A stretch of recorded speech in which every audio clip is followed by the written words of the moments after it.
if you are getting some impressions, this is going to hurt because it's going to mean that ACOS might go high, but you just got to increase the bids. If you got traction and some impressions from increasing bids, I would increase the bids further. So what's going to happen is if you increase bids on everything, then you're just going to end up with a lot of ad spend. So what I would do is I would go through and I would analyze the past performance and see which keywords you got the best performance on. And I would specifically increase the bids for those select keywords. Just see if you can get any traction whatsoever, and then work your way up. Most times, so you're going to have to treat this like a product launch. If the product goes out of stock and you pause things, when you come back in stock, you have to treat it like a product launch. And you remember in the beginning when you did the product launch and like you had really high bids and you had to keep increasing those bids and like ACOS wasn't what you wanted and you just had to optimize, like eventually to get where you are now, you have to repeat that cycle. It's annoying. That's why everyone says like the first, second, and third rule of selling and maintaining sales is don't run out of stock. Because when that happens,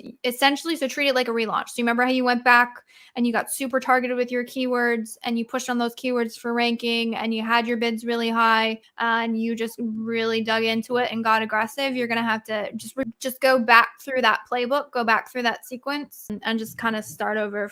Think of it as starting from square one, except for the benefit now is that instead of completely starting from square one and not knowing exactly what works, now I would go back and say, okay, instead of me just doing keyword research again and starting from square one, I'm essentially doing keyword research within my own account and looking back at historical performance and say, okay, this is what worked. This is my launch strategy because at least I have targets that I know have performed before.